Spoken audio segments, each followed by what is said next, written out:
السلام علیکم ورحمۃ اللہ وبرکاتہ۔ میں محمد ذاکر قاسمی اور آپ دیکھ رہے ہیں میرا یوٹیوب چینل۔ امید کرتا ہوں کہ آپ حضرات خیریت سے ہوں گے۔ آج کی ویڈیو شروع کرتا ہوں۔ آپ کے بچے بھلے ہی آپ سے پوچھیں یا نہ پوچھیں، آپ انہیں ضرور بتا دینا ہم لوگ فلسطین سے اس لیے محبت کرتے ہیں کہ یہ فلسطین انبیاء علیہم السلام کا مسکن اور سرزمین رہی ہے۔ حضرت ابراہیم علیہ السلام نے فلسطین کی طرف ہجرت فرمائی۔ اللہ تبارک تعالیٰ نے حضرت لوط علیہ السلام کو اس عذاب سے نجات دی جو ان کی قوم پر اسی جگہ نازل ہوا تھا۔ حضرت داؤد علیہ السلام نے اسی سرزمین پر سکونت رکھی اور یہیں اپنا ایک محراب بھی تعمیر فرمایا۔ حضرت سلیمان علیہ السلام اسی ملک میں بیٹھ کر ساری دنیا پر حکومت فرمایا کرتے تھے۔ چیونٹی کا وہ مشہور قصہ جس میں ایک چیونٹی نے اپنی باقی ساتھیوں سے کہا تھا، اے چیونٹیوں، اپنے بلوں میں گھس جاؤ، یہیں اس ملک میں واقع اسقلان شہر کی ایک وادی میں پیش آیا تھا جس کا نام بعد میں وادی النمل یعنی چیونٹی کی وادی رکھ دیا گیا۔ حضرت زکریا علیہ السلام کا محراب بھی اسی شہر میں ہے۔ حضرت موسیٰ علیہ السلام نے اسی ملک کے بارے میں اپنے ساتھیوں سے کہا تھا کہ اس مقدس شہر میں داخل ہو جاؤ۔ انہوں نے شہر کو مقدس، اس شہر کے شرک سے پاک ہونے اور انبیاء علیہم السلام کا مسکن ہونے کی وجہ سے کہا تھا۔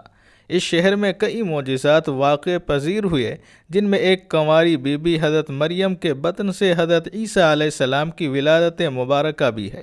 حضرت عیسیٰ علیہ السلام کو جب ان کی قوم نے قتل کرنا چاہا تو اللہ تبارک تعالیٰ نے انہیں اسی شہر سے آسمان پر اٹھا لیا تھا۔ ولادت کے بعد جب عورت اپنی جسمانی کمزوری کی انتہا پر ہوتی ہے، ایسی حالت میں بی بی مریم کا کھجور کے تنے کو ہلا دینا بھی ایک معجزہ الہی ہے۔ قیامت کے علامتوں میں سے ایک حضرت عیسیٰ علیہ السلام کا زمین پر واپس تشریف اسی شہر کے مقام سفید مینار کے پاس ہوگا۔ اسی شہر ہی کے مقام باب الدا پر حضرت عیسیٰ علیہ السلام مسیح دجال کو قتل کریں گے۔ فلسطین ہی ارض محشر ہے۔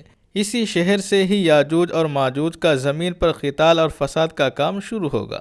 اس شہر میں وقوع پذیر ہونے والے قصوں میں سے ایک قصہ طالوت اور جالوت کا بھی ہے۔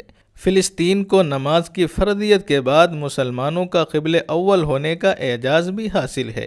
ہجرت کے بعد حضرت جبریل علیہ السلام دوران نماز ہی حکم ربی سے آپ صلی اللہ علیہ وسلم کو مسجد اقصی یعنی فلسطین سے بیت اللہ یعنی مکہ مکرمہ کی طرف رخ کرا گئے تھے۔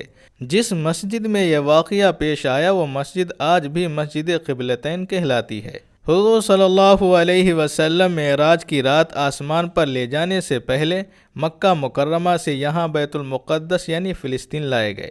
سرکار دو عالم صلی اللہ علیہ وسلم کی اقتداء میں انبیاء علیہم السلام نے یہاں نماز ادا فرمائی۔ اس طرح فلسطین ایک بار پھر سارے انبیاء علیہم السلام کا مسکن بن گیا۔ سیدنا ابو ذر رضی اللہ تعالی عنہ کہتے ہیں، میں نے نبی پاک صلی اللہ علیہ وسلم سے عرض کیا کہ زمین پر سب سے پہلے مسجد کون سی بنائی گئی؟ تو آپ صلی اللہ علیہ وسلم نے فرمایا کہ مسجد الحرام یعنی خانہ کعبہ۔ میں نے عرض کیا پھر کون سی مسجد بنائی گئی؟ تو آپ صلی اللہ علیہ وسلم نے فرمایا مسجد اقصی یعنی بیت المقدس۔ میں نے پھر عرض کیا کہ ان دونوں کے درمیان کتنا فاصلہ تھا؟ آپ صلی اللہ علیہ وسلم نے فرمایا کہ 40 برس کا، اور جہاں بھی نماز کا وقت ہو جائے وہاں نماز ادا کر لے، پس وہ مسجد ہی ہے۔ وصال صلی اللہ علیہ وسلم کے بعد حضرت ابو بکر رضی اللہ تعالیٰ عنہ کو ارتداد کے فتنے اور دیگر کئی مشاکل سے نمٹنے کے لیے عسکری اور افرادی قوت کی اشد ضرورت کے باوجود بھی ارض شام یعنی فلسطین کی طرف آپ صلی اللہ علیہ وسلم کا تیار کردہ لشکر بھیجنا بھی ایک ناقابل فراموش حقیقت ہے۔ اسلام کے سنہری دور فاروقی میں دنیا بھر کی فتوحات کو چھوڑ کر محض فلسطین کی فتح کے لیے خود سیدنا عمر رضی اللہ تعالیٰ عنہ کا چل کر جانا اور یہاں پر جا کر نماز ادا کرنا اس شہر کی عظمت کو اجاگر کرتا ہے۔